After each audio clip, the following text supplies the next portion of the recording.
Today's date is September 28, 2025. This is the Israeli-Palestinian Confederation simulation on how a federal government will make peace.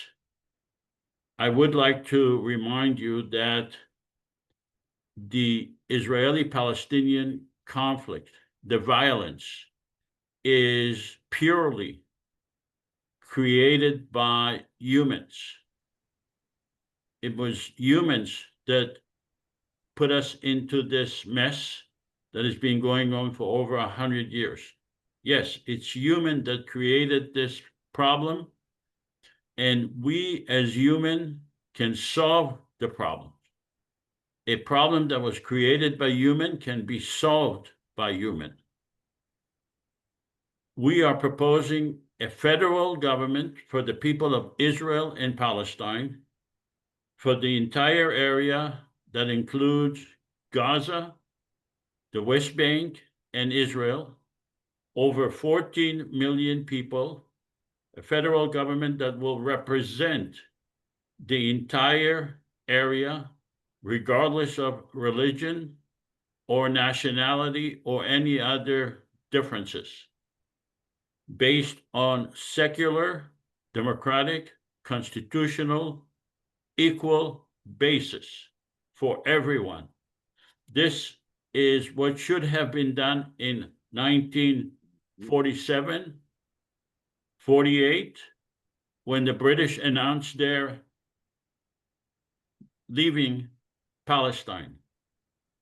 Knowing what we know now, the violence that has been going on for over 77 years, we know now that it would have been a lot better at the time to create a democratic, secular government for the people of Israel and Palestine that would not have necessitated the expulsion of 750,000 Palestinians, would not have necessitated the Nakba, and would not have necessitated the violence that has been going on for the last 77 years. We are saying it's not too late to do it now. We can create a secular federal government for the people of Israel and Palestine.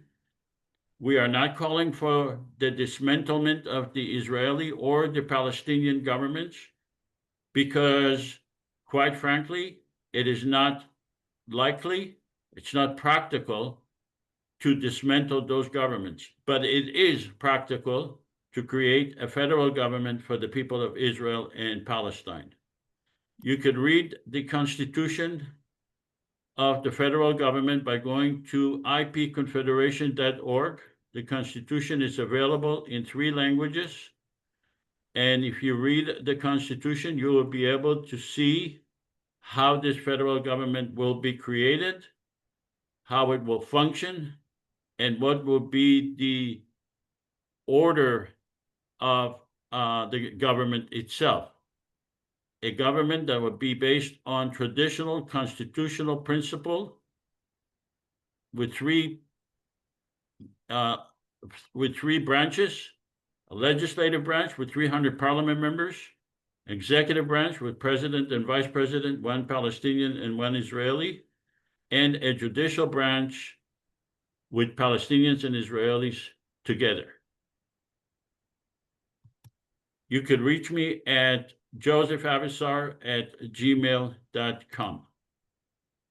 Today's guest in our simulation of September 28, 2025 is Professor Victor Silverman.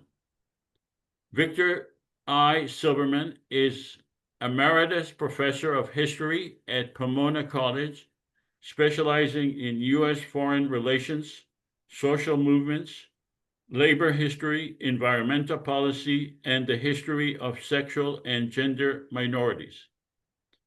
An Emmy Award-winning filmmaker, his works include Screaming Queens, The Riot at Compton's Cafeteria and Getting High. He has authored several books, taught internationally, and received fellowship from the Fulbright Program, Mellon Foundation, and National Endowment of the Humanities. On Wednesday, October 8th, we will be at the Oakland Public Library at 10 a.m. to discuss the IPC. The same day, we will be at 5 p.m. at San Jose Public Library. The next day at 10 a.m., we will be at the San Francisco Public Library at 10 a.m. and at 5:30, we will be at the Berkeley Public Library as well to present to you. I will give you a copy of the Constitution, and you will be able to read it at the time, and we will discuss how a federal government in Israel-Palestine could make peace. Peace is the ultimate security, not military. Peace. On October 12th, we will have Dr. Tamir Sorek, a professor of sociology and Jewish studies at Penn State University. On October 26th, we will have Ibrahim Al-Najjar, who will be speaking to us from a tent in Gaza. He lives in a tent in Gaza. On November 23rd, we will have Matt Das. He's a former advisor to Senator Bernie Sanders, and I hope that he can still have connection to Bernie Sanders to talk to him about our formula for peace. We are showing how a federal government could thread the needle, meaning because we give a veto power, the Constitution gives a veto power to the Israeli and the Palestinian government. Remember, we said we are not asking to dismantle those governments because it's not practical. So the question is, how do we make the IPC practical? How can we enforce the laws? The way we can enforce the laws is by incorporating the Israeli and the Palestinian governments and give them a veto power where we would pass legislation that thread the needle, meaning that they will not be able to oppose because that legislation would benefit the people of Israel and Palestine, their own people. Nasir, are you here? He will be answering he will be translating your questions. I don't see him here. I'm here, Joseph. Oh, hi. Yeah. Hi, Joseph. Yeah, hi. So he will monitor the chat, and he will translate your statements into questions. We encourage questions all the time. Please ask questions because we don't really know how you perceive what we are saying, and there may be a misunderstanding. And the questions help explain what you may be and others may be misunderstanding. I noticed that there is a lot of misunderstanding about the IPC, and questions tend to clarify the misunderstanding. So please ask questions and put your comments in the chat, and Nasir will translate those questions and comments into questions. This is a short video that explains what the IPC is about. It's 2 minutes long. The conflict between Israelis and Palestinians has endured for generations. And instead of time healing the wounds, it's only caused the anger to fester and the violence to grow. But what if there was a way to alleviate the tension? Something that may not outright solve every problem, but at least create a forum that encourages a peaceful compromise. Welcome to the Israeli-Palestinian Confederation, a common third government between the Israeli and Palestinian citizens, specifically designed to foster peace, tolerance, and economic prosperity between the two nations. Here's how it works. First off, both Israel and Palestine will keep their respective governments. Israel's Knesset and the Palestinian National Authority will remain unchanged. The Israeli-Palestinian Confederation, IPC, will be a third entity acting as a unifying agent between the two. The IPC will comprise 300 parliament members elected from 300 districts in Israel, the West Bank, and Gaza.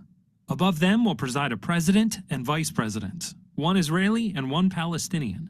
In order for the IPC to pass a law, it will require a 55% majority from its Israeli representatives, as well as a 55% majority from its Palestinian representatives, thereby preventing either side from monopolizing the legislature. Of course, the IPC won't undermine the political power of either the Israeli or the Palestinian government. At any time, Israel or Palestine may veto a law passed by the IPC. If neither side vetoes, the law is passed. And the two nations are another step closer to resolution. Please help us make this a reality. The Israeli-Palestinian Confederation. We might speak different languages, but we all mean the same thing. So before we get into the simulation itself, let's do a short survey and we will compare it to a subsequent survey. Do you support a common federal government for Israel-Palestine? Please vote now, yes or no. If you support a common federal government, vote yes. If you oppose a federal government, vote no.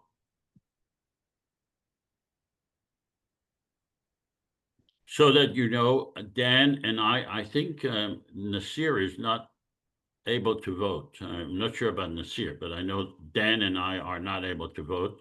We do not vote, although I support, of course, and I think Dan too, but we're not able to vote in any of the legislation. Okay, publish the vote. 15 out of 15 voted yes, 100%. So some people did not vote. Probably because they are not fully aware of what it is. Hopefully we'll get more votes at the end of the simulation. Confederation and federal government exist worldwide to address specific conflicts. Some governments refer to themselves as a federal government, while others use the term confederation. Definitions are not fixed and evolve with changing realities. In the context of Israel-Palestine, the IPC defines confederation and federation as a shared government for the people of Israel and Palestine, guided by democratic principles outlined in the IPC Constitution, which can be found at ipconfederation.org. In other words, we define confederation and federation the same way, and that is the IPC Constitution. This is the heart of the simulation. We are conducting a simulation, not a lecture, a simulation. And we are asking you to make certain assumptions. And this is the time for you to ask questions about those assumptions or to challenge those assumptions. The first assumption is that we were able to obtain substantial funding in order to create a year-long campaign to promote the election. That means to tell the people of Israel and Palestine the benefit of having a federal government in light of the ongoing violence, to demonstrate to them the failure of their own governments and the benefit that a federal government will bring to them as far as peace and security and prosperity. That we were able to obtain major funding to create a platform for people to run, to represent their district, and to be presidents and vice presidents. So the elections will take place online using people's computers, people's phones. Friends will be able to use friends' computers or phones. The election will take place unlimited time, meaning until each and every district is elect a parliament member. The election will go on until each and every district elects a parliament member. You will have to assume that 14 million people have been given the right to vote in the entire area of Gaza, the West Bank, and Israel. That we will exclude children, of course, but 14 million as a general number. You will also have to assume that 5 million people have voted. Remember, this is a simulation. We are making that assumption right now. We are acting from now on in this simulation as if 5 million people voted. That 3 million Palestinians have voted and 2 million Israelis have voted. We are also assuming, for the purpose of this simulation only, that me, Joseph, was elected by 1.5 million votes. The votes come from nationwide, meaning from Gaza, the West Bank, and Israel.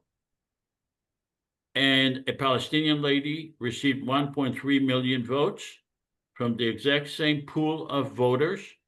And I will become vice president, and she will become president in 2 years. We both have constitutional duties during the 4 years. You will also have to assume that 300 parliament members were elected in 300 districts. I will ask all of you to act as parliament member in this simulation. And as parliament members, each parliament member represents 47,000 people. Some of the districts are exclusively Palestinian population. Some of them are exclusively Israeli population, but many are mixed district, meaning Palestinians and Israelis together.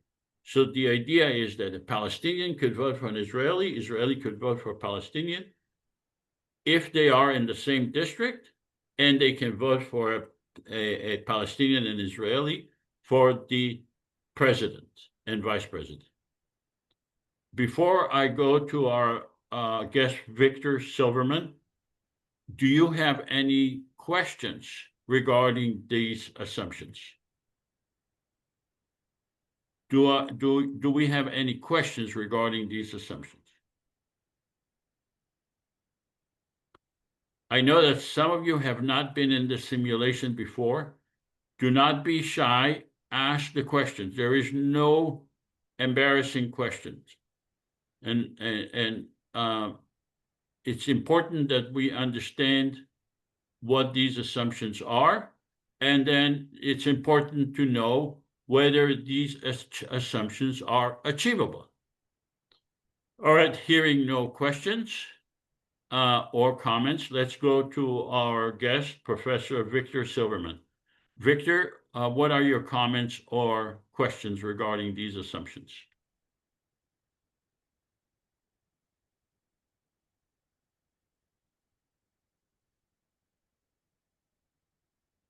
I assume you're here, and I assume that you are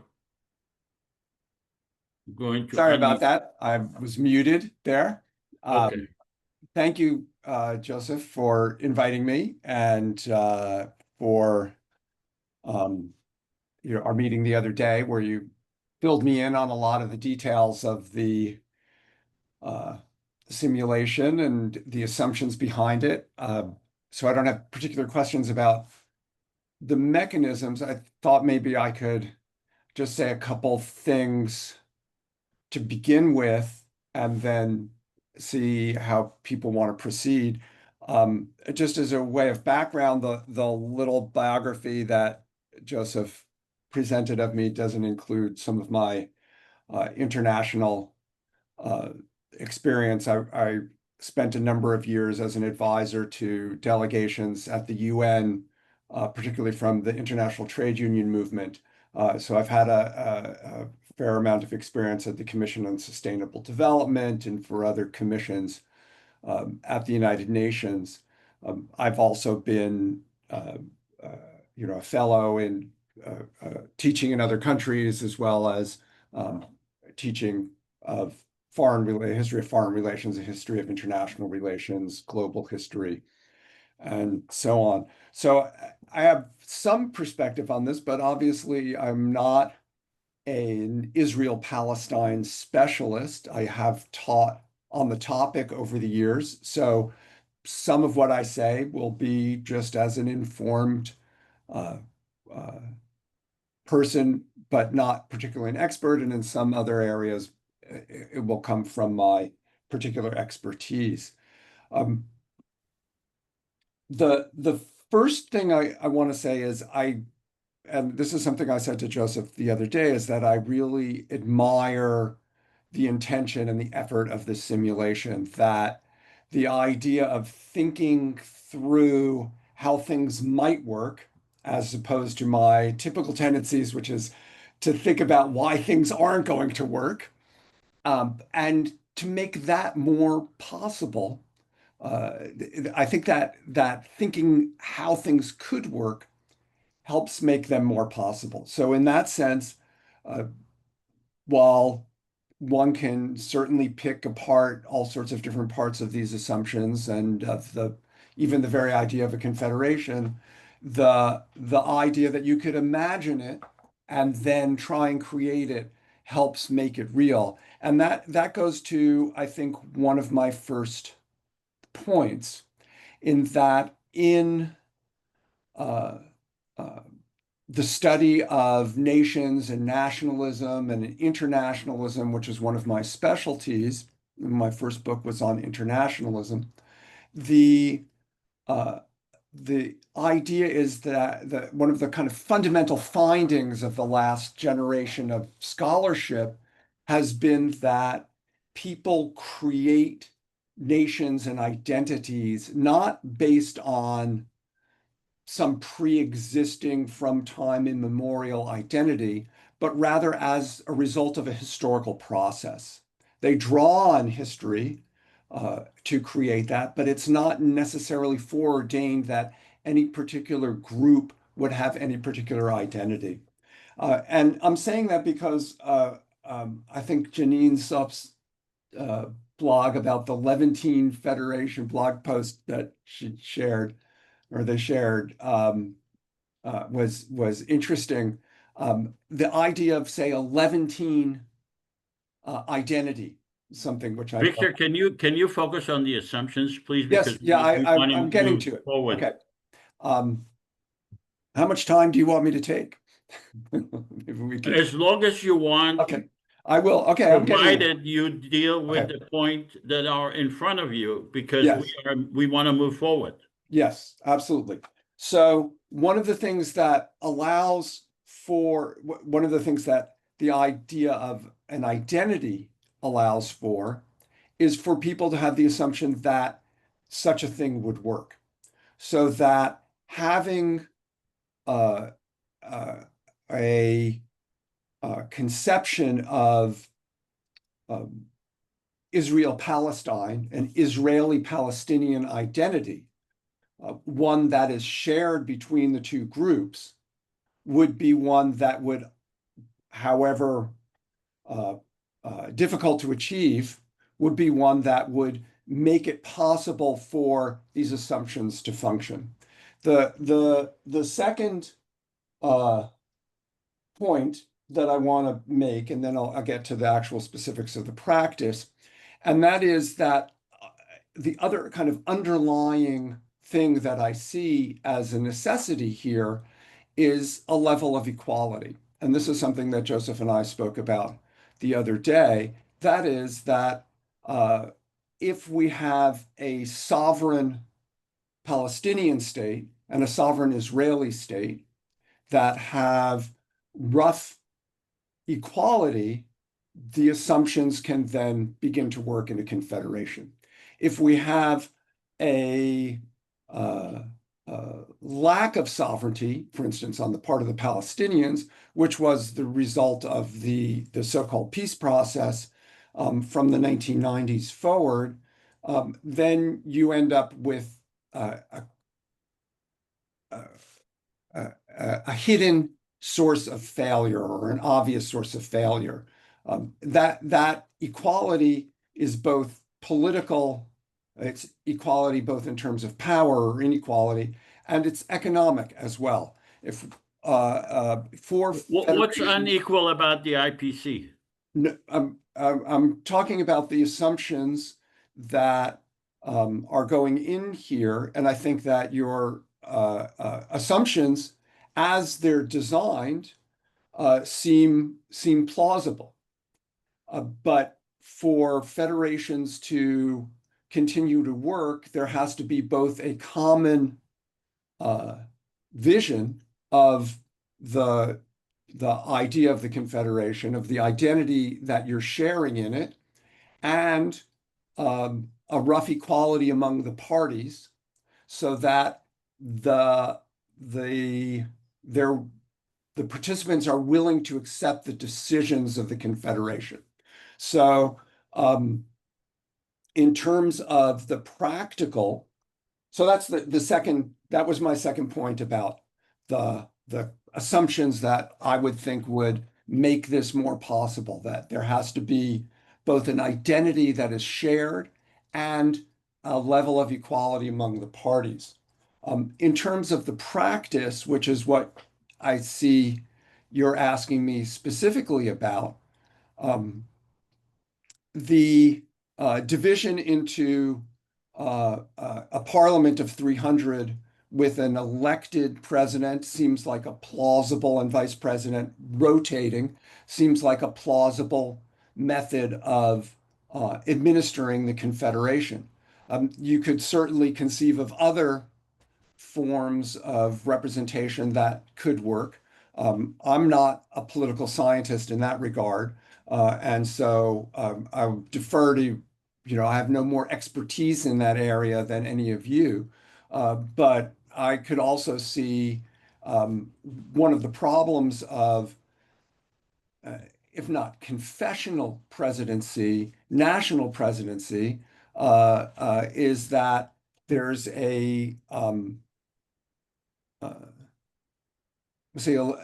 implicit bargaining that goes on within those systems. So thinking about Lebanon, where the confessional system leads to each office having a particular religious character or confessional character. If you have in your Israel-Palestine Confederation the idea that one will be Israel, the first president will be Israeli and the vice president will be Palestinian, and those rotate, might be a way to deal with that. We say the Lebanese conundrum, which is that rather than helping to break down the barriers between confessional communities, it actually reinforces it. And I think that one of the wonderful ideas of your design of this confederation is that by having people participate side by side and not through national communities, by voting where they exist or whatever their districts are, I think you help break down that. And I think that's a very compelling part of the assumptions. The establishment of the districts, I can imagine, again, given our experience here in the US, that this is a fraught process of creating the districts, of who's going to actually predominate, if one group or the other is going to predominate within a district, how that affects the final makeup of the parliament would certainly matter quite a bit. So I think in those assumptions, you've got. Victor, are you aware that in order to pass legislation, you would need 55% of the Palestinian and 55% of the Israeli parliament members? So the absolute number of these parliament members in the legislative branch is not important. It's immaterial. Right, but within the parliament, people are being elected. Each district, there's a question for me, then maybe I'm not understanding your assumption here. If a district is a joint Palestinian-Israeli district, does the representative from that district count as Palestinian or Israeli in figuring out these numbers? It depends on who he is. If he is Israeli, then he is counted as Israeli. If he is Palestinian, he's counted as Palestinian. But he represents the district. He's not representative of the national of Israel or Palestine. He represents the district. His obligation is to the district, not to Israel or Palestine. If a Palestinian in district number 47 feels that he wants to elect an Israeli because he thinks Israeli would bring more jobs to his district, he's very likely to vote for an Israeli, and vice versa. All right, let's go on. Shlomo, do you have an important? Yeah, please. Shlomo, sorry to slow you down. Just one clarification of that, Joseph. So the idea is that the districts would not be based on national characteristic. It would be the members. So what if you end up with a situation in which 80% of the parliament members are Palestinian and 20% are Israeli because of this process that you've just described in a district, people could vote for whoever of whatever nationality. Right. If you end up with that scenario, which is, in my opinion, unlikely, but let's deal with that, then you would need 55% of the 180 Palestinian to agree with 55% of the 20% Israeli. So in 100 years, that scenario may become a reality. There may be more Israelis or more Palestinians in Israel-Palestine in 100 years, but you still need 55% of the Israeli parliament members and 55% of the Palestinian parliament members, regardless of their absolute number. Okay, well, I have more questions about that, but please, Shlomo. Yeah, it is a problem. I agree. And one suggestion by one of the hosts was, how about, or maybe one of us, how about no representation? Everybody votes on major issues. In a way, I wish it was true now in the United States, where I am, or in Israel, that all the people will vote on war and peace and all kind of major things, and rather than write the Constitution. You are proposing something else. Write the Constitution for that something else. We are presenting to you a specific Constitution with specific way to resolve based on a parliament member. Now, if you think that that's altogether is the wrong formula, write the Constitution. But to just say, well, how about having another system altogether, it's not really a fair to us, because we are presenting something specific and we want your reaction to that something specific. Right. No, that's fine. No, I'm just saying this would be something alternative to think about. All right, let's go on. Yeah. We have a lot of work to do. But yeah, all I'm saying is that he presented a real problem, so then something to consider. Thank you. And I presented a solution to that. And you failed to deal with it. You dealt with the problem. All right. So moving on, this is the area of Israel-Palestine.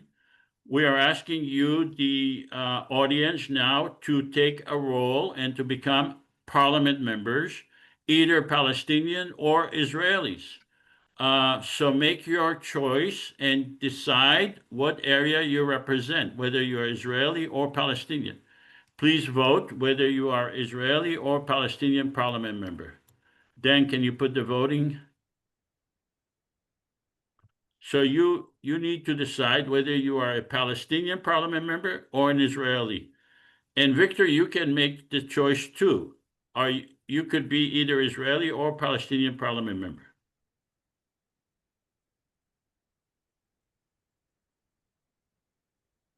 Okay, we need more people to vote or to designate themselves. It's not really about voting. You need to designate yourself whether you are a Palestinian parliament member or Israeli, and please keep in mind that your role will remain the same throughout the simulation and continue to be intellectually honest and decide in your own head what area you represent, what city or what village you represent. And I may ask you during the simulation, what area do you represent? All right. So I'm going to give you 5 more seconds to designate yourself. Please designate yourself. Are you Israeli or Palestinian parliament member? I know we have more audience than people actually are designating. So don't be afraid. It's not going to bite. It's not going to, there is no record that who you are. So do not be concerned about future ramification and participating in this simulation. All right, publish the vote or the designation. We have 8 Palestinians and 5 Israeli parliament member in this parliament. All right, and now we need a Prime Minister of Israel. I contacted Jeff Warner, and he agreed to be the Prime Minister of Israel. Jeff? Hi. Hi. And we need someone to be the President of Palestine. Nasir, are you willing to be the President of Palestine? Yes, I can do it again. All right, thank you so much. No, last time you were the Prime Minister of Israel. Yes. Okay. All right, so remember, as a parliament member, you may represent a exclusively Israeli district or exclusively Palestinian district, or your district may be mixed. In other words, there are people in your district that are Palestinians and Israelis, and they happen to vote for you because they think you are the best person in your district. All right. First order of business is to have a constitution. This is a short version of the Constitution. Do we have a volunteer to read out the Constitution? All right, I'll read it. Palestinians and Israelis are entitled to equal rights under the law and guaranteed human rights and freedom. The Israeli-Palestinian Confederation does not intend to supersede or supplant the Palestinian or Israeli governments, nor to abrogate or undermine any agreements between those governments. That means that whatever the Israeli and the Palestinian governments agree between themselves, constitutionally, we are bound to accept that. We have to accept any agreement between the Israeli and the Palestinian government, and we do not intend to undermine or supersede those governments. We recognize the need to work with the Israeli and Palestinian governments. Our purpose is to resolve conflicts and to expand the relationship between Palestinians and Israelis in a fair and equitable manner. We believe in equal rights under the law, guaranteed human rights, and freedom for all. We voluntarily give the legislature and the governments of Israel and Palestine veto power over legislation we pass relating to the domain of control of those governments. So if we violate their sovereignty, we give them a veto power so that it would be easier for us to implement the legislation. And we'll deal with that veto power later. We believe in the separation of power between the legislative, executive, and judicial branches. We believe in the creation of a permanent secular government for all the people residing in Israel and Palestine. We believe in having separate judicial branch relating to IPC legislation with Israeli and Palestinian judges with a system to avoid biased decisions based on nationality. So that you know, Libby is not here with us today. So do you have any questions regarding the Constitution before we go to our guest today, Victor Silverman? Do you have any questions regarding this? All right, hearing no questions. Victor, I know you read the whole Constitution. I think you probably did. Do you have any comments or questions regarding the Constitution? The one point that I don't recall seeing it, is the definition of citizenship in the Constitution. So that, Yeah, it's at the end of the Constitution. okay, maybe I must have missed that. It says Israeli is a citizen of Israel, Palestinian is Israeli, is recognized by the government of Israel, and the Palestinian is a person. And there is no citizenship that goes along with the Israel-Palestinian Confederation. You can't be a citizen of the Confederation. The Constitution does not specify that. Uh-huh. So in terms of allowing for the evolution of a concept of citizenship, that would be a joint citizenship of the Confederation. That's not a goal or nor an aspiration in the Constitution. And there isn't a mechanism for establishing citizenship. You can amend, the federal government can amend the Constitution and can also pass legislation that is consistent with the Constitution. So they can create a common federal government citizenship. And in fact, we have proposed legislation, because there are a lot of people in Israel-Palestine that are not Israeli or Palestinian citizens. And we actually one of our proposals is to give them an Israeli, a citizenship of the federal government, so they can get their own passport, they can get their own identity, and they can travel to their countries, because right now they are stuck in the area and cannot travel, because if they travel, they will not be able to come back. Okay, thanks. Yeah, that's helpful. That's an important issue. For many Palestinians now who don't have, maybe they have travel documents or what have you, but or not even, and it's very difficult to get. So, all right, thank you. All Palestinians and Israelis in area of Israel-Palestine have an identity card, and the identity card is all controlled by Israel. They have different colors, different designation, but they are all controlled by Israel. A Palestinian who is born, registered with the Palestinian and the Israeli authorities. A person who dies, the same thing. Or he's not able to Right, register. but the national identity card is a different thing than a passport. So the passport, Correct. right, Correct. and Correct. a very important issue for Yeah. people's mobility in this world. Correct. Any other comments or questions? Let's go to the Parliament. You need to ratify the Constitution. If you do not ratify the Constitution, you will be expelled from the Parliament. Just like any other government, if you are elected as Parliament member, you're not expelled from the country, but you're expelled from the Parliament if you refuse to accept the Constitution. This is the groundwork. This is the formula upon which we all agree to conduct ourselves in the future. All right, let's have the Palestinian Parliament members please vote to ratify the Constitution.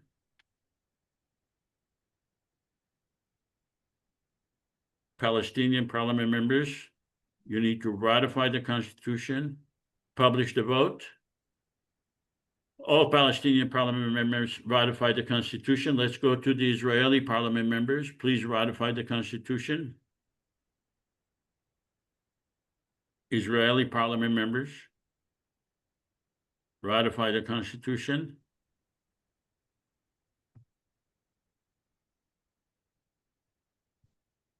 We need all Israeli Parliament members to ratify the Constitution.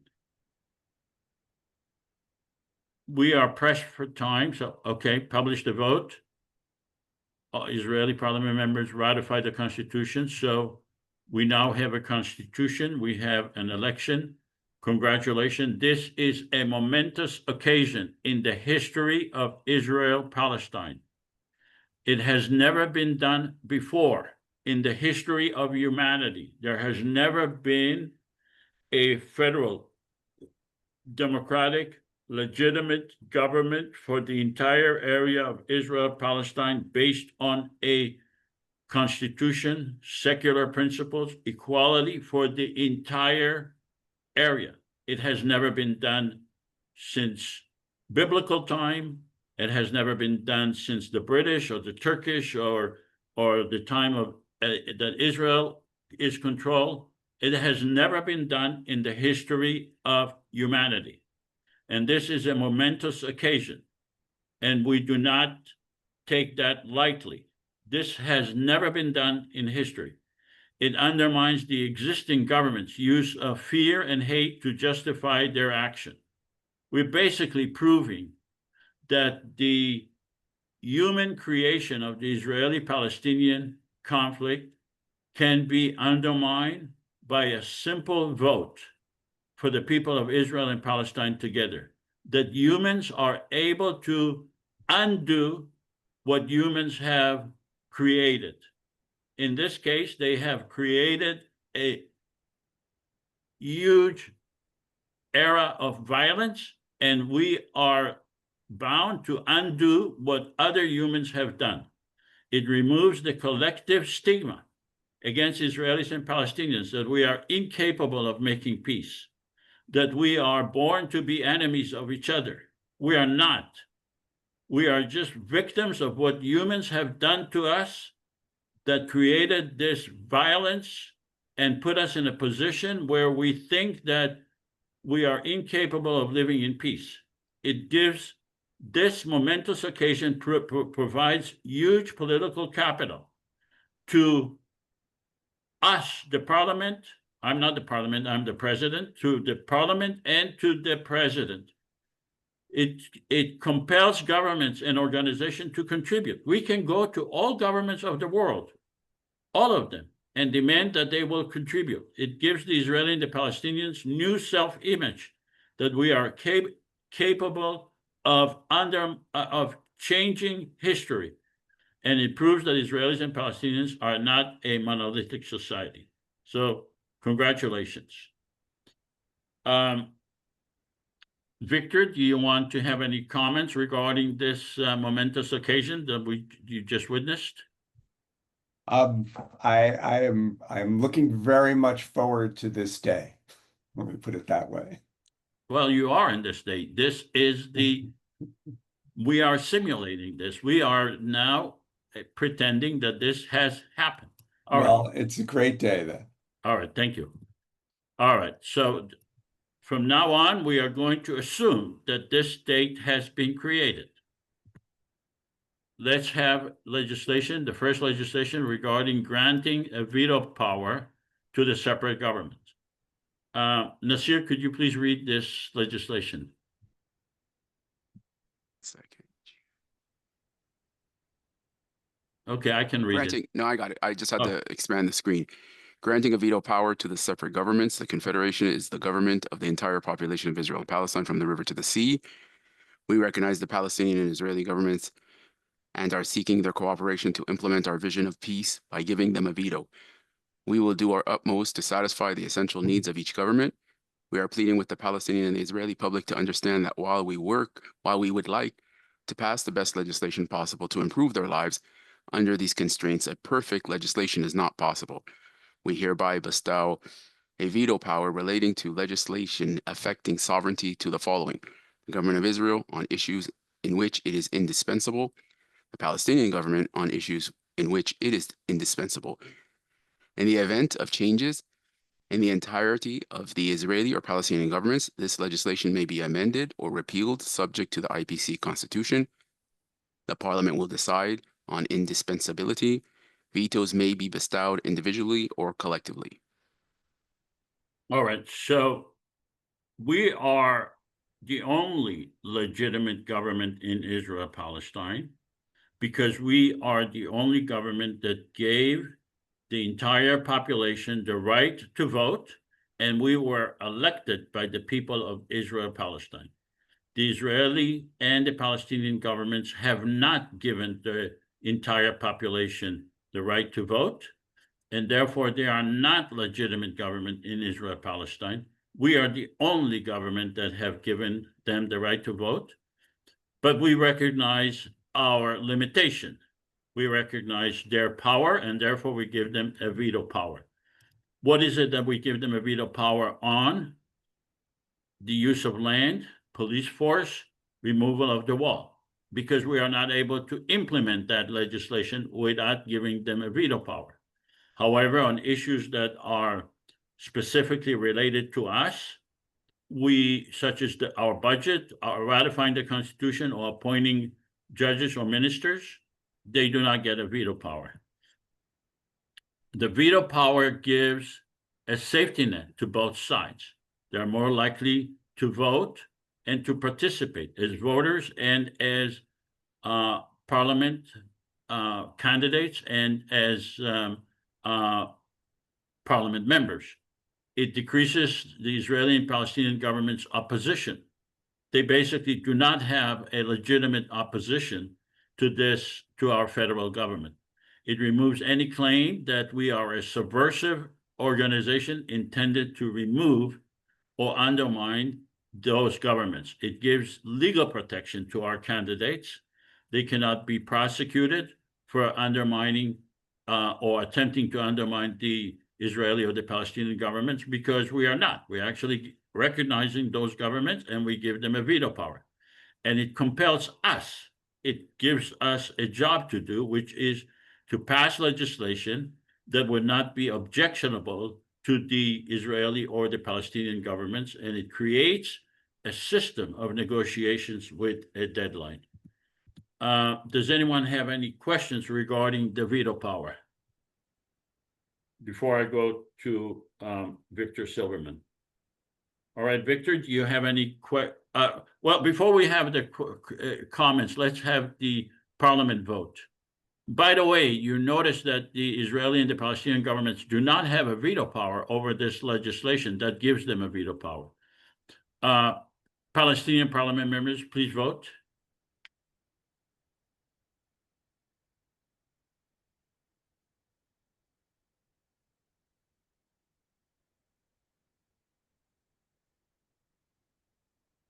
We need to move quickly.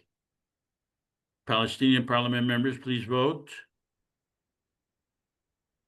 All right, publish the vote. Let's go to the Israeli parliament members. We need 55% of the Palestinian and 55% of the Israeli parliament members.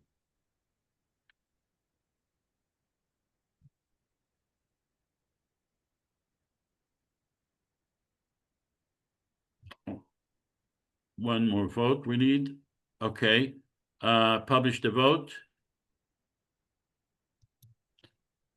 Victor, what are your comments regarding this legislation?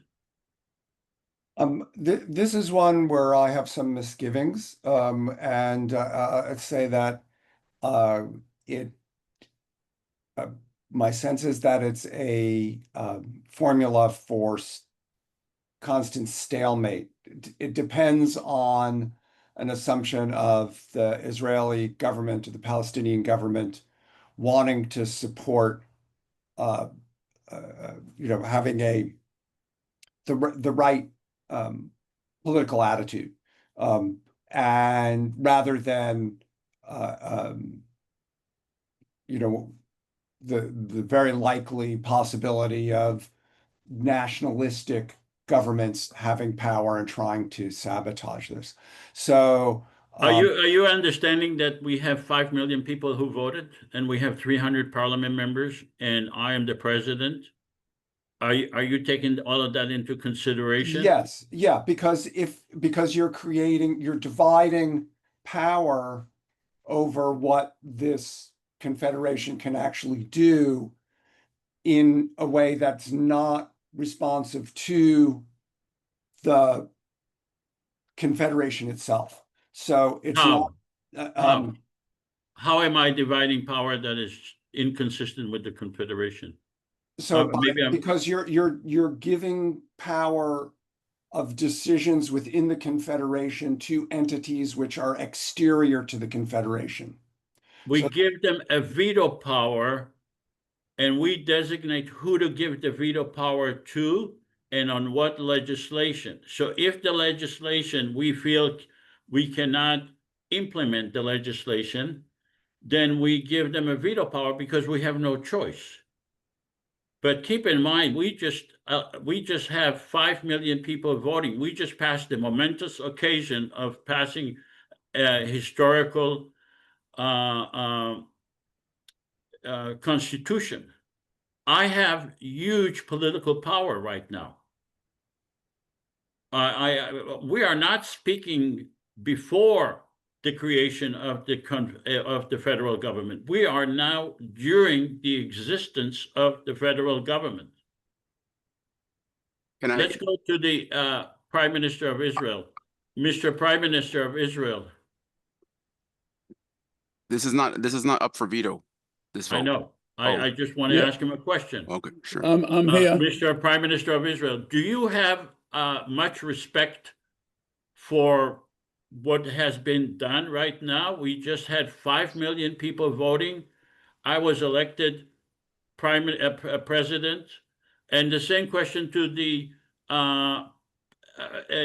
Palestinian president. Mr. President, do you have much respect, or are you going to diminish our success? Let's start with the Prime Minister of Israel. Mr. Prime Minister, are you just going to ignore what has just been created? Speaking for the government of Israel, the government of Israel has great having 5 million people voting is indeed an impressive accomplishment. And by having 5 million people voting, the government of Israel will open its door to talk to the IPC. Are you impressed by our accomplishment? Are you impressed with the momentous occasion that we have just reached in Israel-Palestine? I don't think the government of Israel is impressed by anything except our own military power. All right, let's go to the president of Palestine, Mr. President of Palestine. Are you impressed with our achievement to? Indeed, I am, because this is something that we've always done. We've always worked with international organizations in other countries for joint operations. Unfortunately, our Israeli counterpart has not. So We this are is not something. an international organization. No, We I are understand. No, I said different organizations, including international organizations. So this is not something new. We have been cooperating with people and other entities, and this is something not new to us, and we will continue to do it because we do seek peace. All right. Do you believe that we can work together to make peace for the Palestinian people? From our side, yes, we can work. We do work. I'm All just right. worried And about my counterpart. Mr. Prime Minister of Israel, are you looking forward to us working together to give security and peace to the Israeli people?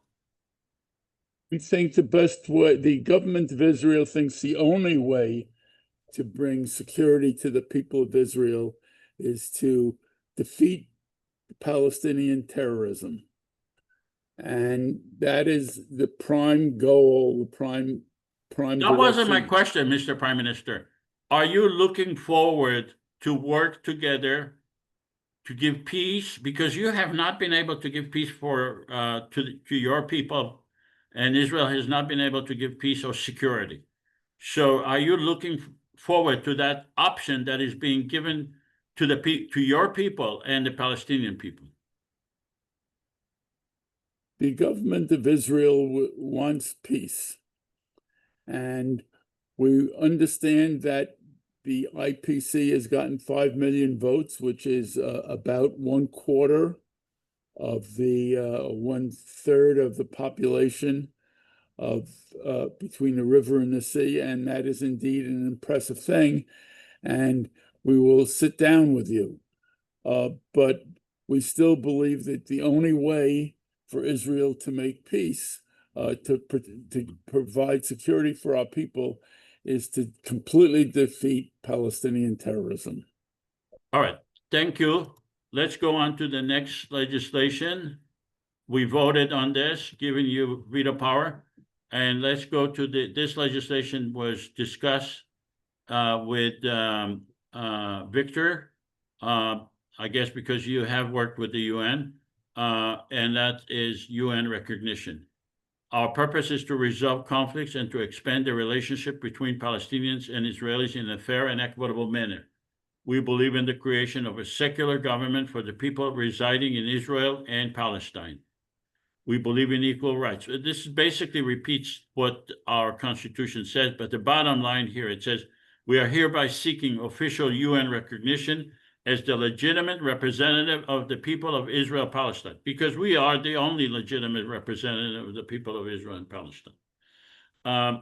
Do you have, before I go to Victor, do you have any comments or questions regarding this legislation?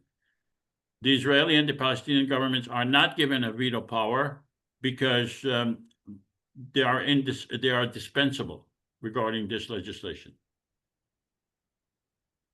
Rob, what's your question?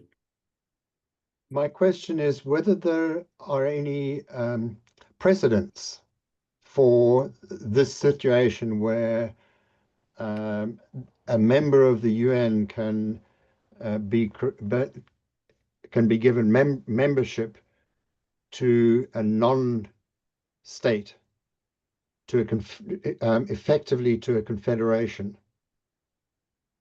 I believe that the United Nations recognized the government of the United States of America. That's a federal government. We are the federal government of Israel-Palestine. But, and I'm sure there are many other federal governments that are being recognized by the United Nations and have been given seat at the UN. Any other questions? Yeah. No, that's fine. And I support it completely. I just want to understand that we can motivate it sufficiently. All right, let's have a vote and then we'll go to Victor. Palestinian parliament members, do you support this legislation? Reminding you, the Israeli and the Palestinian governments do not have a veto power over this legislation. We do not give them a veto power because we can go to the UN directly and seek recognition.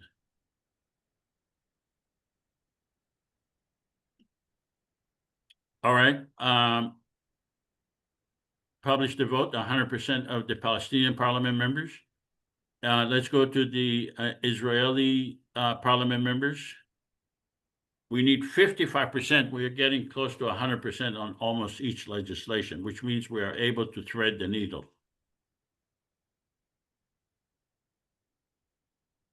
Israeli parliament members, please vote.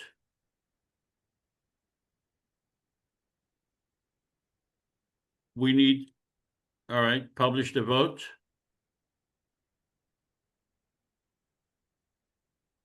Let's go to Victor. What are your comments regarding this legislation?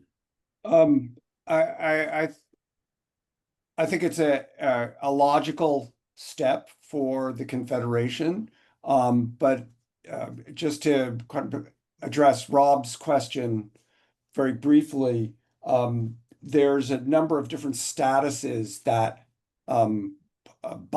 international bodies can have at the United Nations.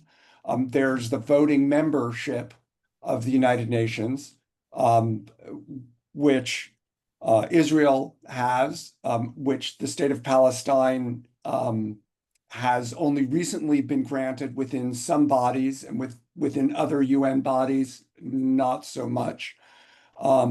It was just granted voting status at the United Nations General Assembly. Previous to that, it had voting status at a number of the different organs of the United Nations. There have been other instances of confederations and member constituents of those confederations having voting representation at the United Nations. The most notable one was the Soviet Union. So the Soviet Union had a representation as a member of the United Nations and at the UN Security Council in its original iteration before the breakup of the USSR. And at the same time, Ukraine, the constituent republics of the USSR, were also admitted. 5 of them were admitted, 5 or 7, I can't remember the exact number, were admitted also as voting members of the United Nations. And that was done as part of a political bargain that was brokered between the United States and the Soviet Union and the British in negotiating how to establish the United Nations. I see. So there is a precedent for that, where, say, perhaps the Israel-Palestinian Confederation could be admitted as a voting member of the United Nations. There's another model, which is where the EU is right now, which is as a permanent observer, and there's a observer status for different international groups and organizations, which carry with them certain privileges within the United Nations, but obviously not a voting membership there. So I think that this is an area where the diplomatic representatives of the Confederation would have a large weight to pull to achieve voting at the United Nations and participation in the United Nations in that way. But it's something which does have historic precedent. All right, thank you. Mr. President of Palestine, are you going to actively oppose our membership application to the UN? No, absolutely not. This is following the same steps that my country's been doing for decades. So why would I oppose it? This would be hypocrisy. I didn't think that you would have a reason. Mr. Prime Minister of Israel, are you going to actively oppose our recognition in the UN? The government of Israel doesn't understand how there can be 2 UN members representing the same people. And the government of Israel is indeed the people who are recognized, the government is recognized by the United Nations. It's just like the case, if you remember back in China, where for the first 2 decades of the United Nations, the representative for all of China was the little island of Formosa. And then when the mainland, the People's Republic of China, got UN recognition, that meant that the island of Formosa no longer had a seat in the UN. So for any one piece of land, there can only be one representative. And right now the representative is the government of Israel. Are you claiming to be the government of the area of Israel, the West Bank, and Gaza?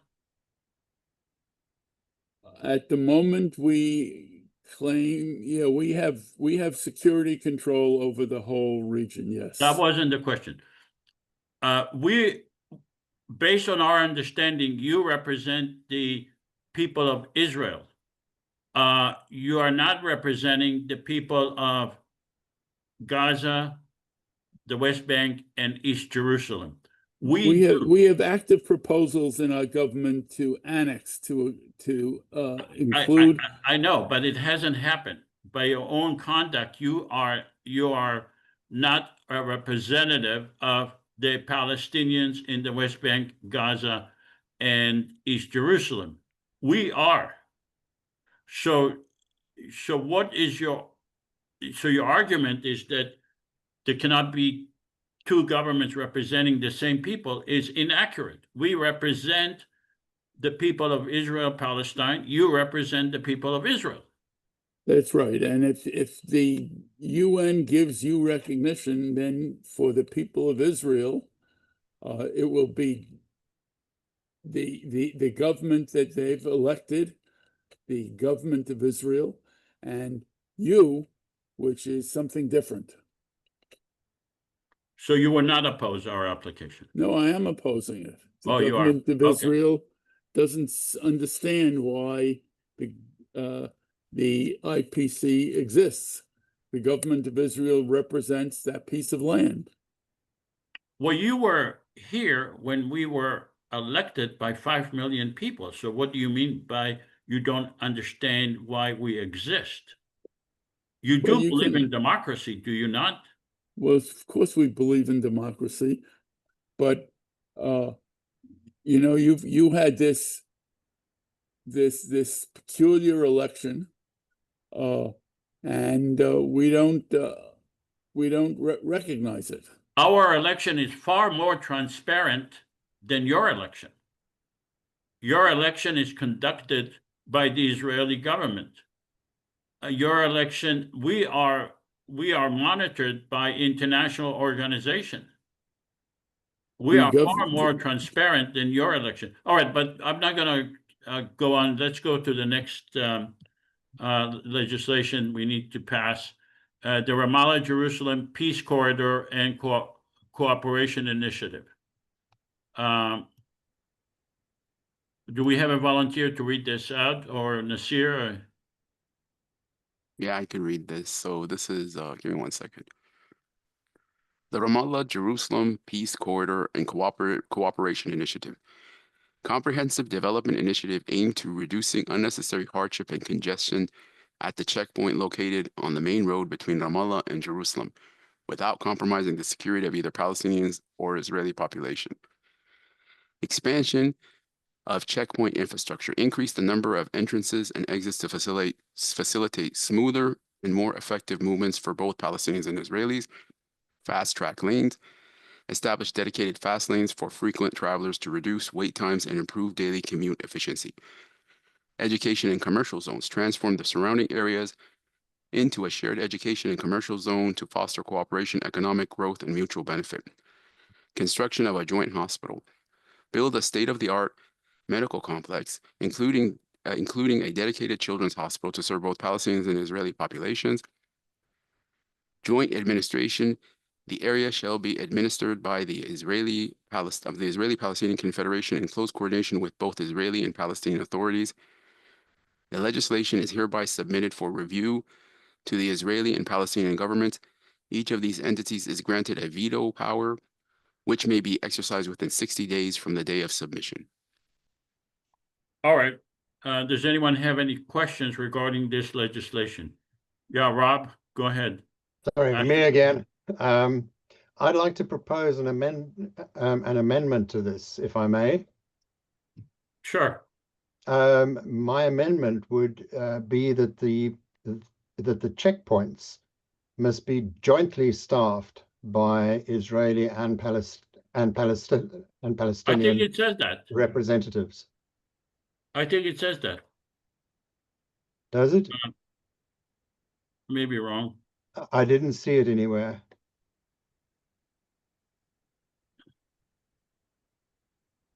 Yeah, that goes without saying. We have a police force legislation, but yeah. So can we add that onto this, just to make it clear? Yes.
While you're typing that, can I comment, Joseph, on this?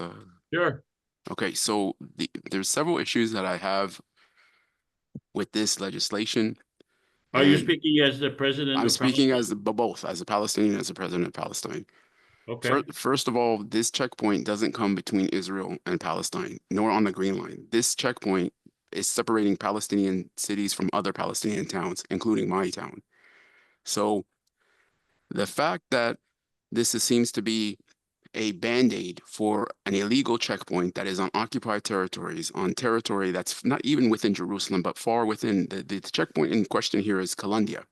Kalandia is deep, not even in Jerusalem. It's about 7 kilometers north of Jerusalem.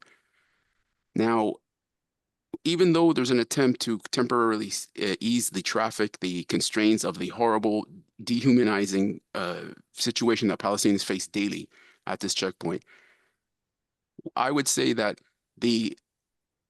I would find this only acceptable if it was a temporary solution until the checkpoint is moved into the Green Line, separating Jewish neighborhoods from Israel territory from Palestinian territory.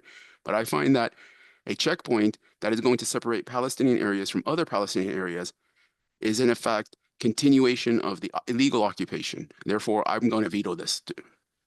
Okay, so how about if we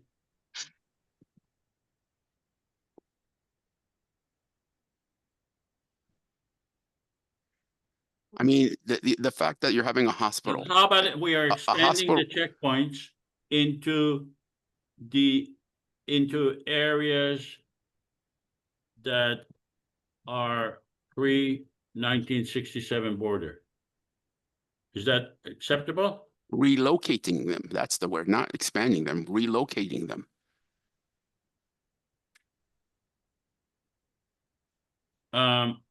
Okay, I prefer expanding them. So you want to expand it from Kalandia all the way to the 1967 border? I mean, what kind of checkpoint is that? It's a joint economic zone, really, because I think it's more likely to pass that way. No, listen, if Israelis want security, if they want to be protected, they can build 1,000,000 checkpoints, but build them on their own territories, on their border. They can build walls up to the moon. Just build it on their territory, not through my yards and my fence and my kitchen and my bedroom, etc. I disagree with you. I mean, I agree with you in principle, but my problem is how to pass this legislation. Not perfection, but good. Okay. So if we're asking that checkpoints be allowed, but only allowed in territories where Israel has its sovereignty, recognized sovereignty, this is not passable. I am saying the checkpoints will be both I mean, in it sounds to Israel me like and in the you're West Bank. you're trying to make legislation that only Israelis would approve. That's what it sounds. We are appeasing Israeli aggression. We're appealing Israeli expansion and colonialism. This is what we're doing here. That's not correct. The checkpoints are right now in the West Bank. No, Kalandia. Kalandia is that it was this area where the checkpoint is annexed. It was annexed by Israel illegally in 1981. Yeah. And it separates annexed area of Kfar Aqab, which is just north of Kalandia. Okay. So even So residents of Jerusalem who are Kalandia. even residents who live in Kfar Aqab, which is a part of the municipality of Jerusalem, are also face discrimination. The checkpoint doesn't separate Pisgat Zaev, Nevi Yaakov. It doesn't separate Pasagot and these other illegal settlements that are there. These people have access to enter Israel. This checkpoint clearly discriminates against not only Palestinian residents of the state of Israel, but also against Palestinians in the West Bank. This checkpoint is the epitome of the injustice that they have, and to accept it and to put a band-aid solution on it is 100% wrong. Anybody who understands as the president of Palestine, you have the duty to do what's right for your people under the circumstances, okay?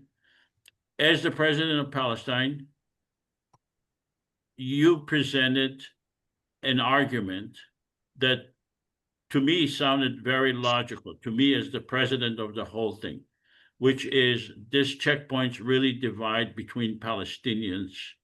And I, as the president of the whole thing, thinking about how I can sell this to both the Prime Minister of Israel and the and you and my entire public. I say, okay, let's just expand the checkpoint and create a joint economic zone that includes the area that is part of Israel.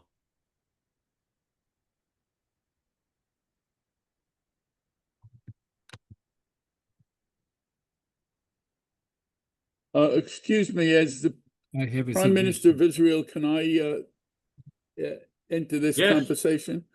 Yeah, the government of Israel will accept that the checkpoint should be on the border between sovereign Israel and the West Bank. All right. But let me Yeah, but continue that. but you have to define what you consider sovereign Israel, because Aha. your annexation, your illegal annexation of East Jerusalem and the neighborhoods north of Jerusalem, all the way up to El Bira, is what you consider Israeli territory. Correct. All right. Yeah, I am the president. I am defining, and I'm giving you the veto option.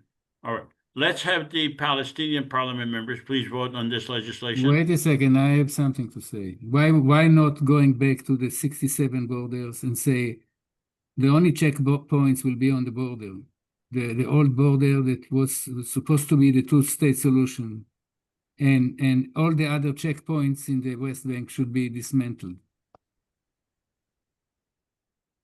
Because the likelihood of the Israeli parliament members agreeing to it, and the likelihood is low, and the likelihood that the Prime Minister of Israel accepting it So is so the low. Palestinians You can propose a perfect legislation, but if it doesn't pass, we didn't really accomplish anything. So the Palestinians again are being asked to sacrifice international law, their rights, and everything to accommodate for the Israeli Prime Minister and the Israeli parliament members. This is absurd. I'm going to veto that's this. not true. This is exactly what you just said. You said that we have to have the- this wording so that it could pass because the Israeli parliament members and the Israeli Prime Minister. This is Well, the look, problem with this entire thing. I'm sorry, we are not the government of Palestine. We are the government of the whole area of Well, Israel. speak for your whole parliament. Remember, 50% of your parliament is Right. Palestinian, So, and you seem more yeah, concerned. This so legislation seems more concerned with the Israeli part of your parliament, Israeli part of your no, we government, are not the Palestinian concerned. part. We are concerned with the people of Israel, Palestine. What is a legislation that is most likely to pass? That's our concern. Okay, To pass by whom? by By the- our parliament members. The Our- Israeli members, the Israeli parliament members. Our parliament members will agree to this. Let's have the Palestinian parliament Okay. members please vote on this. Let us change it and see if they vote for it or not. All right, we can, yeah.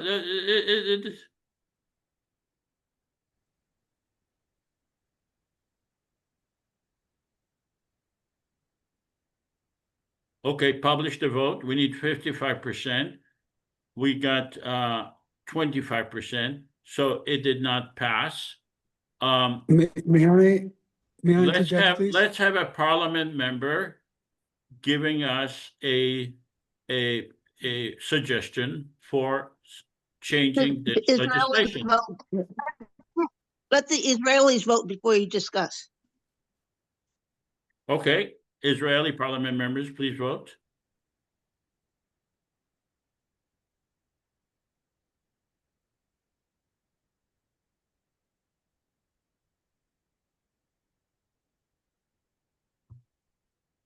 Publish the vote. Okay, we have 100% opposition. All right, let's have a parliament member. We are in the same government. Okay, let's pass legislation that would be acceptable to both parliament members and to our to the counter governments. Does I have a anyone have any question. suggestions? Yeah, Go I ahead. have a suggestion. I said Let's go to Nasser. Nasser, what is your suggestion? Yeah, hi. Now, for the sake of this simulation, are we assuming that the occupation is still ongoing, or are we making the assumption that Palestine is indeed a state equal to Israel on, with the 1967 borders? We are assuming that Under what Palestine is assumption under are we occupation. We are assuming that Palestine is under occupation. That the West Okay, Bank and Gaza understood. is under occupation by the Israeli government. Yes. Well, as long as it Understood. is So under occupation. this legislation might help, but it seems to me like it legitimizes the illegal more than it All right, look, more than our it's concern, says. you were elected to help the people of Israel, Palestine. We are not here to blame one side or another. We are here to benefit our people. That's our job. We are elected by the people of Israel and Palestine based on a constitution to benefit our people. Okay? Labeling the legislation as supporting one side or another is not going to do us any good. We need to come up with a resolution. We are the only legitimate government, and we have a problem. The problem is the Israeli government and the Palestinian governments that have power. So let's deal with reality. Okay. Maybe we should first have another legislation dismantling the occupation. Okay, no occupation. Number one, before we do anything else, we have to stop the occupation. All right. Write the legislation ending the occupation. Okay? Mm-hmm. I am presenting to you specific legislation. You could say, let's scrap this altogether and not have an election. Let's not vote on it. What I'm saying is before we do anything else, we need to dismantle the occupation, because otherwise, where is the equality? I mean, if one nation or one people are occupied, what does it mean? It means All that right. we control them. Shlomo, send me the legislation. Okay? I am not a magician. I cannot just, we have constraints here. We agreed on certain constraints based on a constitution. Within those constraints, we need to work. If we just talk about hypothetical and blaming each other, is not going to help. We need to be focusing here on our people. Yes, but it's not hypothetical. If anything hypothetical, the whole thing, right? As the Prime Minister of Israel told you, he doesn't understand why we need the IPC. In fact, the government of Israel... I don't believe he doesn't understand. He's an intelligent person. He's not telling us the truth, okay? No, about the IPC. Wait. He says he doesn't understand. I mean, he's not telling us the truth. He's just embarrassed that we have legitimacy from the people of Israel and Palestine, and he does not, and he comes up with nonsense. The fact that he says it doesn't mean that it's true, that he doesn't believe it. He's an intelligent person. He's afraid of what we have accomplished. Jeff, do you have comments? Well, that's exactly the way I believe the government of Israel would function and would relate to the IPC, and that's why I take that stand. I agree. I'm not claiming that you are misrepresenting the likely opposition of Israel.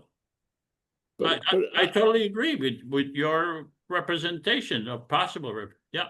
Yeah, I'd like to maybe request that this is a very interesting situation where half of the Palestinian members of parliament voted against this, and all of the Israeli members voted against this. Whereas both as change, both the president of Palestine and me as the prime minister of Israel approved it. So I didn't I'd like approve it. to I didn't really- approve. You approved it. I didn't approve it. Anyway, I'd like to I have hear one question. why did so many people vote against this? I'd like to hear their reasons. Yeah, I can tell you my reason. I agree with Nasir. I think something is wrong. And first of all, fix the wrong thing. So Are you an Israeli parliament member or Palestinian parliament member? I'm an Israeli, but I want peace. Where And do if you want- live? What area do you represent? I represent Haifa area. Okay. Okay, so I want peace, and I understand that without equality, without justice, there is no peace. So that's the motivation, number one. Number two, Do you understand that a stalemate means continuation of the status quo? absolutely, and absolutely, this is a dream. What we are doing is a dream, and I'm all for it. This is my dream too, not just yours. But in order to we need to be, I have to say it, you're right. On one hand, you want to be realistic and said, okay, let's be realistic, let's be practical. You can do it. In my opinion, if you want to be practical all the way to the end, Israel will not accept anything with IPC, nothing. Okay, Israel not only doesn't understand why we need the APC, they don't understand why the Palestinians exist. All right, let's go to Right? So Sean. that's Israel. All right, let's go to Sean. Joseph, with the checkpoints, and you're saying all checkpoints will be managed by the IPC, as if you're saying that you want to replace the IDF and the Israeli soldier doing the checkpoint, then replace them with IPC, thinking it would be Correct. much easier to have IPC in charge rather than the Israeli authority doing that. I don't. By the way, your microphone improved 100%, but yes, you're right. Well, thank you. Thank you. So I don't know if that's what Palestinian wants, because they think that any checkpoint at all is not good. Rather, if it's handled by the IPC or the Israeli, I don't know if that's gonna make any changes to what's going on the ground. Okay, Well, Joseph. okay, Joseph. but you're not telling me anything. You're saying I don't know. I don't know doesn't help me. You need to say what you do know, what you believe. Okay, Joseph. Let me. Okay, if you want to be practical, like, okay, let's be practical. We can say Okay, that good, it would be, good. yeah. Okay, I'm going to give you something very practical. Okay, because first of all, I'm from Beit Hanina, which is on the border of this checkpoint, and I've driven to this checkpoint. I've spent 3 hours sitting in a car at this checkpoint, so nobody knows this checkpoint better than me in this whole entire group here. I'm assuming. Okay. With the exception of me. Well, I mean, yeah, but what I'm saying is, And me, daily I was life. arrested at that checkpoint. Oh, you were arrested. Okay, I stand. Okay, like I said, many times I've stood at that checkpoint for hours. I've gone through this, but anyways, okay. So it would be impractical to say, let's remove the checkpoint tomorrow morning, because we know that's not going to happen. But the problem with these initiatives is that they sound like solutions that are permanent. I would recommend putting a provision that this is here, I'm going to type it here. Okay, checkpoints will be removed within 3 years to territory that is internationally recognized border between Israel and Palestinian territory.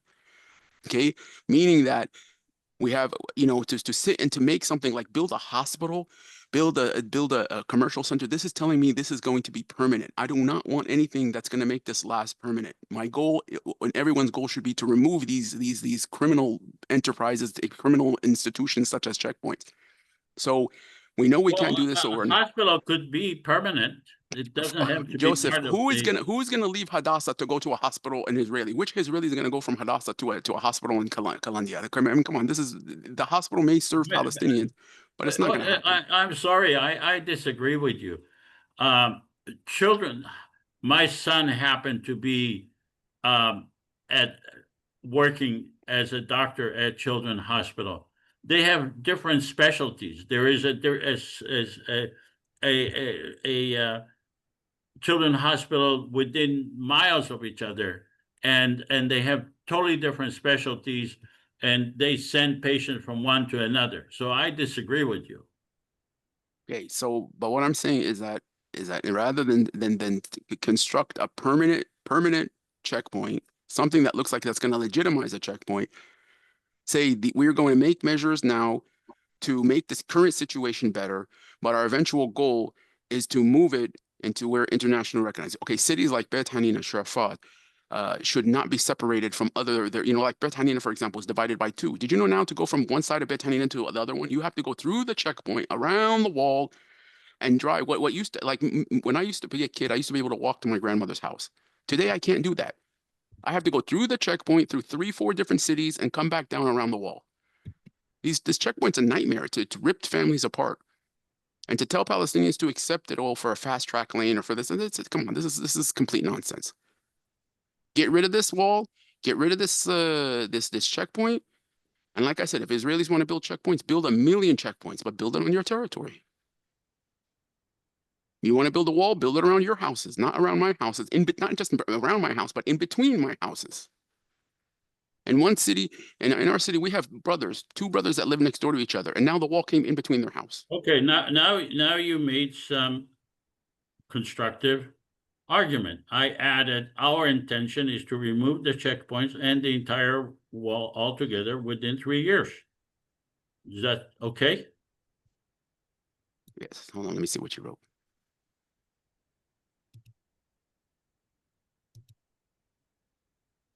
But why can't you write it as we did? Checkpoints will be removed within 3 years to territories to territory that is internationally recognized border between Israel and Palestinian territory. Because we are the government of the whole area. See, this is We don't want to have borders. And this is why I think the IPC's main goal here is to undermine the Palestinian entity. It seems to me that we're catering to Israeli government, what Israeli society wants, and we're undermining the Palestinian Authority. It's not to undermine. We do not want to have borders. We are entitled not to have borders. We are elected. Well, then what's the purpose of a checkpoint? Then get rid of then even better. Get rid of the checkpoint. Our intention is to remove the checkpoints and the entire wall altogether within 3 years. You say, well, and then we'll build another border. No. How about 3 days instead All of right. 3 years? Okay, let's have this. All right. Okay. Then, I would accept this because within 3 years we're going to remove the checkpoint. Okay, and if like I said, we're not intending to build checkpoints. all right. So let's have the Palestinian I know my Israeli counterpart's not going to accept this because he can't live without checkpoints. Parliament members vote on this. Sorry, may I speak to this? Hang on. You can speak, but we have the Palestinian. Go ahead. Palestinian Okay, Parliament so members. I see the problem here is we need to. What are we trying to achieve by this legislation? And we've got mixed things. We've got a peace corridor, and then. Sorry, must we vote or can I talk? You can do both, vote and talk, but we need to move forward. Well, I'm suggesting a way that we can move forward without voting on this. Joseph, let Rob say what he needs to say, and then we will vote. Yeah. All right, go ahead. So my suggestion is that the sticking point here is all about the checkpoints and the occupation. And I think that we should be separating this out. Remove everything in this that is to do with the checkpoints. We want to have a peace corridor. We want to have joint educational and commercial zone and a hospital. We need to, let's have a legislation that focuses on that. As far as checkpoints go, that's a bigger issue. It's a bigger issue related to the occupation, and that needs to be discussed and prepared for, and dealt with as an independent legislation. That makes a lot of sense to have a peace corridor. Could I ask you to prepare that legislation? You are a parliament member. Who do you represent? I represent Bethlehem. Bethlehem. Okay. So please write that's a very good suggestion to have a peace corridor altogether That's an excellent suggestion. Write me that legislation and I'll present that. Okay, Okay. share the results of this legislation. 60% of the Palestinians agree to it. Let's have the Israeli parliament members. Israeli parliament members.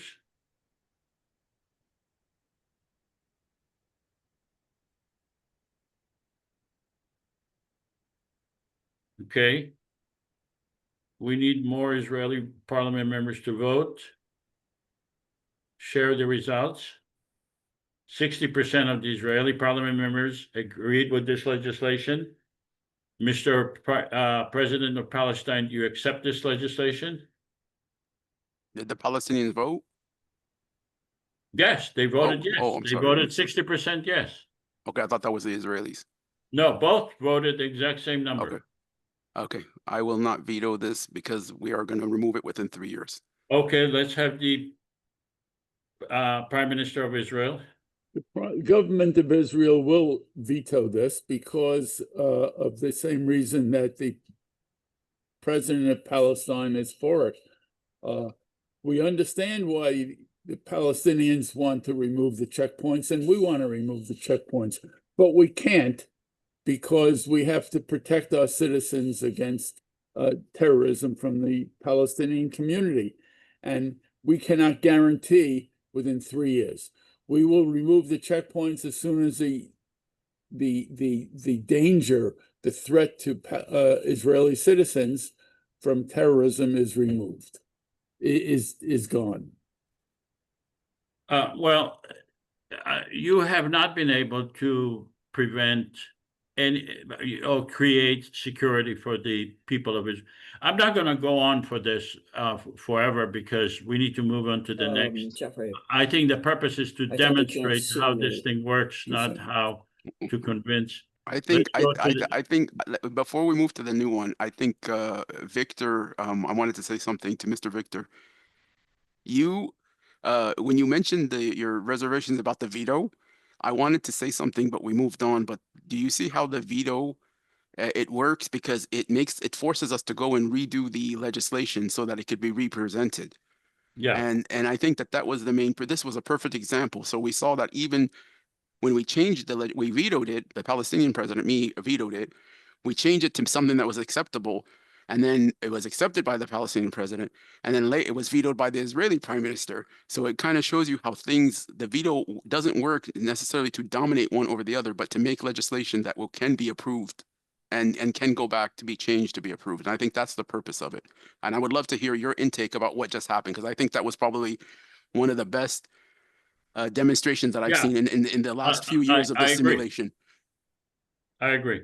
All right. It's getting late, and so I'm not going to go into this legislation. Can I comment, Joseph? Yes, Just I'm briefly. I'm giving trying to keep it you quick. the opportunity to do so in a open forum. Yes.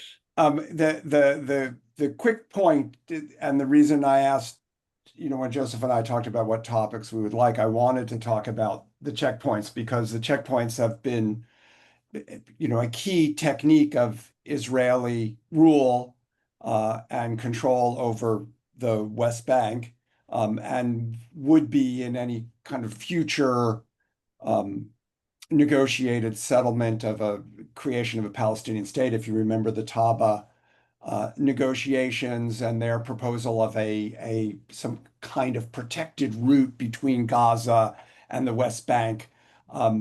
And so having if you could say the checkpoints as an indicator of where the proposal could work or might not work seems to be borne out by this discussion, which I found really fascinating. And I was very glad to see the process by which you all brought up the problems with the proposal as it was and the way that you attempted to resolve it. The other point of that is that it raises two of the fundamental issues about the assumptions of the simulation. One is, what are the sovereign borders of these two states, which are constituent of this confederation? and what level of equality is there in their power over their sovereign territory.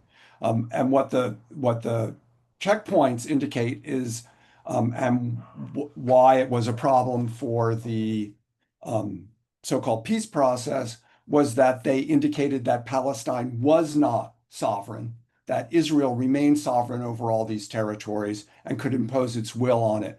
As long as that situation persists, then you can't come up with a more equitable result. Now, if this simulation allows for a process to achieve that equality, that's a really great step forward. Equality and sovereignty, I should say. I think what's lacking is the assumptions are very, very theoretical. And if we had the assumptions in reality, the discussion would be totally different than having the assumptions based on theory. It's very hard for us to accept the theoretical idea that 5 million people voted and to internalize that as reality. But if we did have that as reality, reality would have been a lot different. Jeff, go ahead. Yeah, I think that what we've just experienced goes back to one of the slogans of the IPC, namely to thread the needle. What, in fact, we couldn't do with the checkpoints, because the checkpoints are such such an irritant to the Palestinians and considered so important to the Israelis, is thread the needle. Yeah.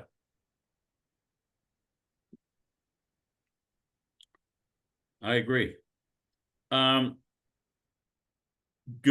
Does anyone have questions for Victor, or for that matter regarding the IPC, or can we go to concluding remarks?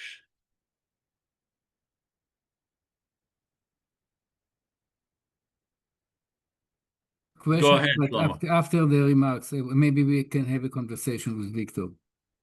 Okay.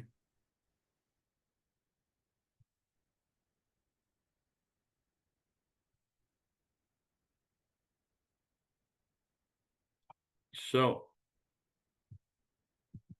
we believe that, well, first of all, let's have a post-simulation survey.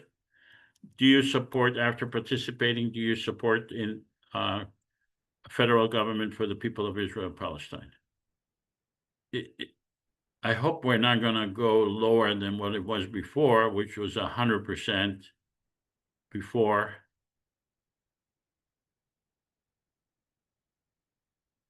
We need more voters.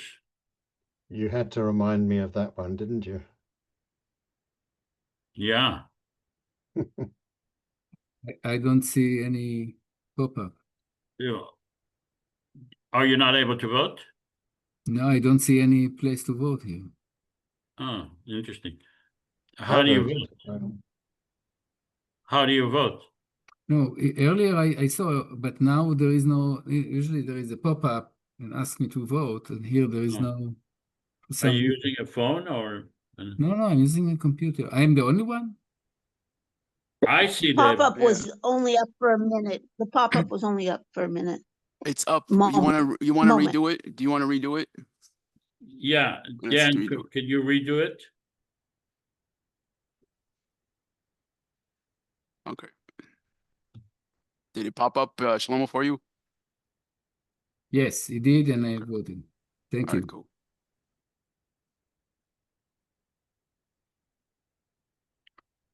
Can we need more people to vote? Do you support a common federal government?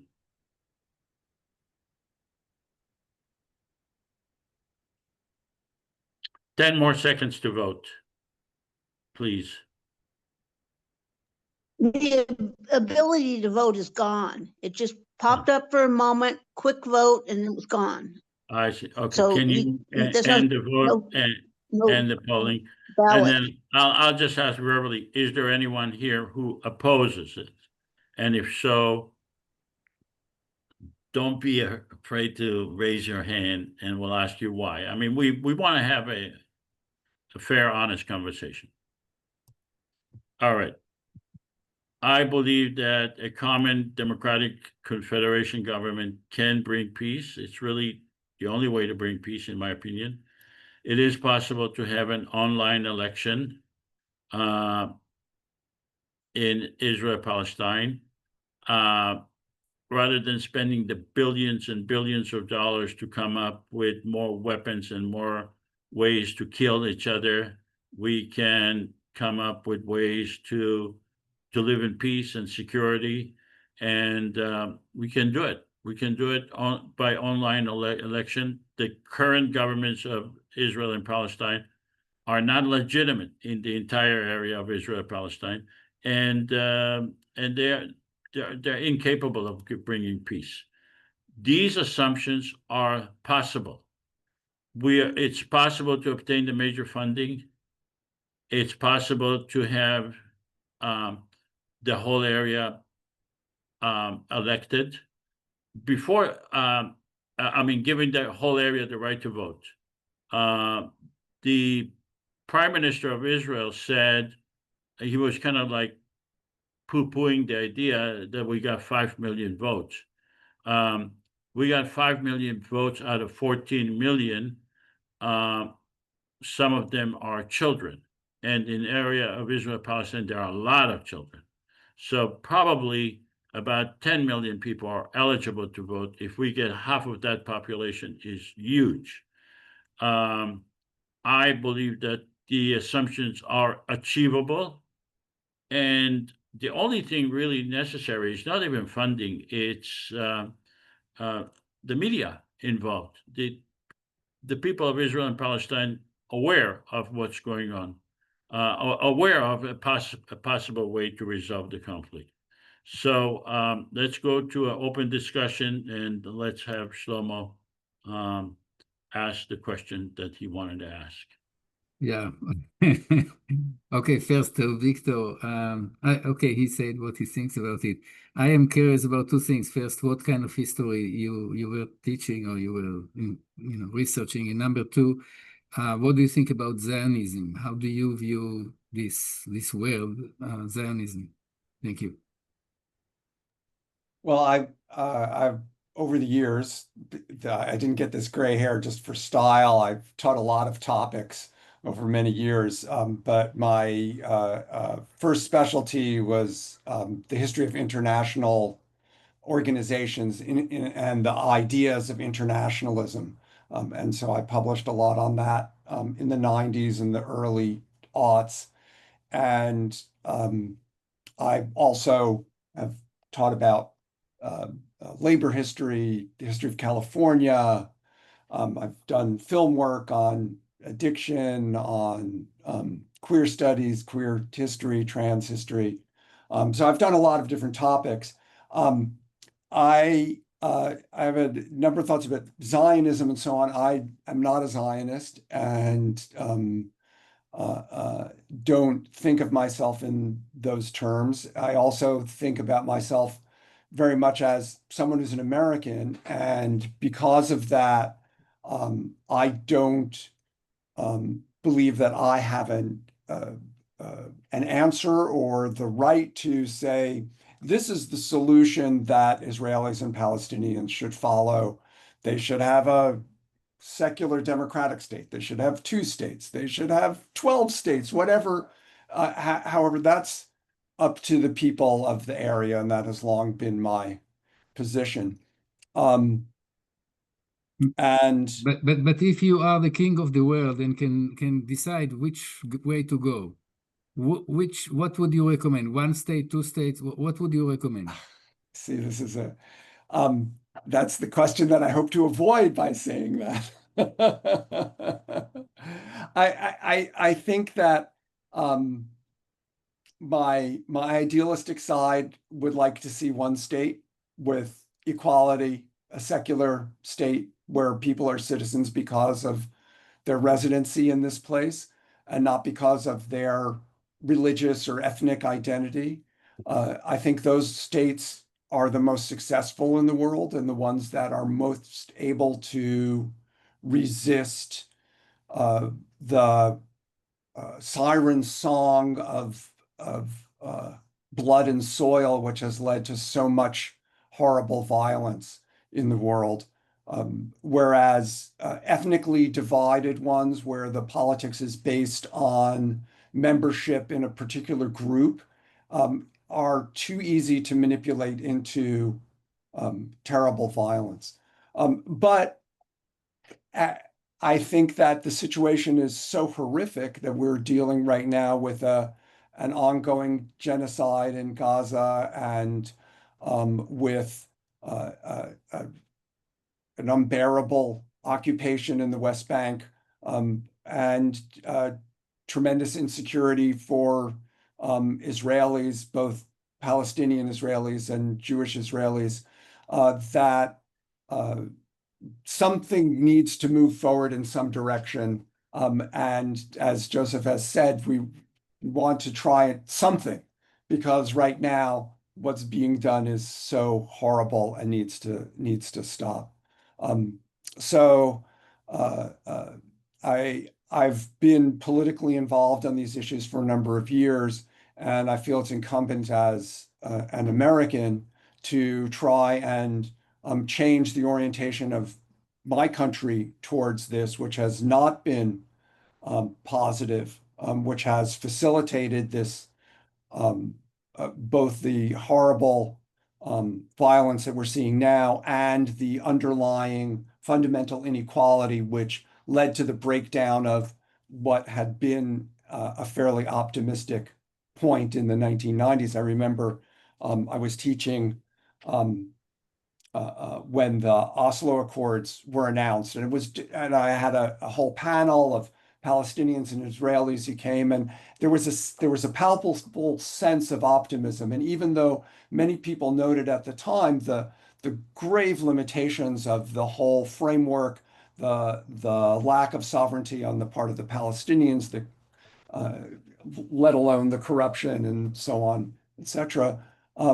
The sense that even though this was a flawed method, a flawed thing, that it could proceed. And as we know, because of the fundamental inequality and the lack of sovereignty on the part of the Palestinians and the intention of the Israelis never to actually allow for the creation of a Palestinian state, it was doomed. But that moment of hope, just like this simulation provides a moment of hope of how things could actually work. Those are the moments that it's incumbent on us as those who are human, who are seeking to move across these divisions, have to use to push things forward into a hopefully better future. I strongly disagree with Victor on some of the points you make. First, regarding, you said, well, as an American, I don't think we should, I should say whether you should have one state or two states, or I disagree with that position. I think that as an American, you have a duty to say what you think, what worked for you. You live in America, where America is under a federal government. It puts together 330 million people with 50 states, with 50 constitutions. It's a far more complex situation than Israel-Palestine. And yeah, it's not a perfect system, but we live in peace generally. You can travel from California to New York tomorrow and move from California to tomorrow. We have separation between government and religion, which probably was the most important part of why we can live in peace. So why not say please learn from my experience. I choose to live in this country because it gives me such so many benefits. You taught everywhere.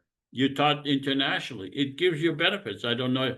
So I think that you have a duty to say, listen to what my good experience is.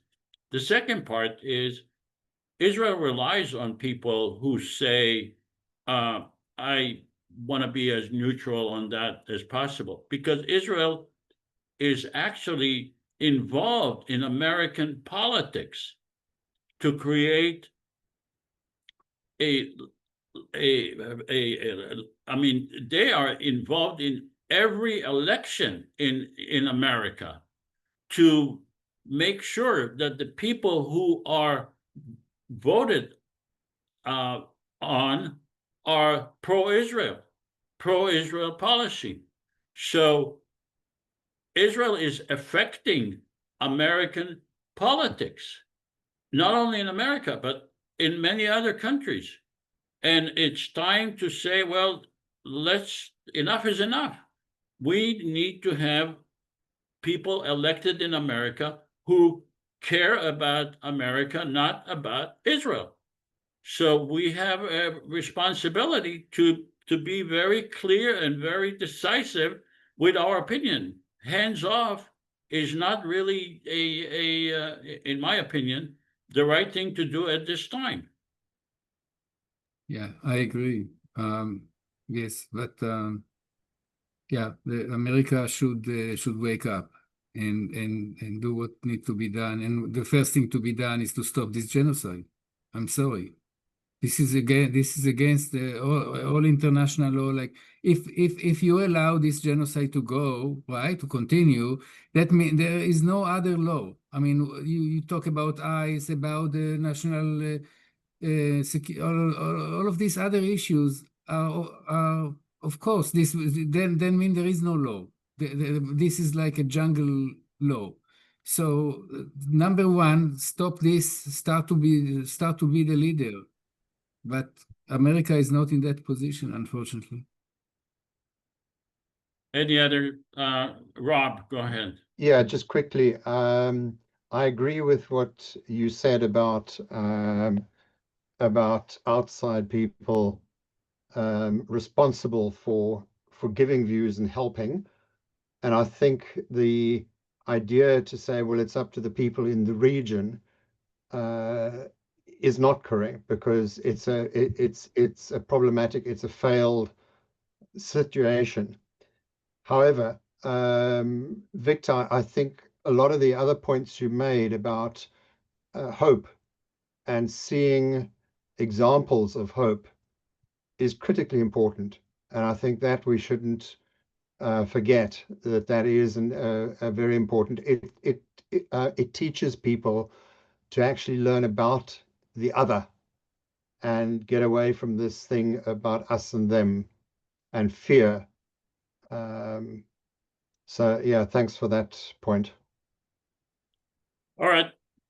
I think we are going to conclude. I don't know if Nasir is here. No, Ziad, my friend. No, he's not here. Oh, he's not here. Okay.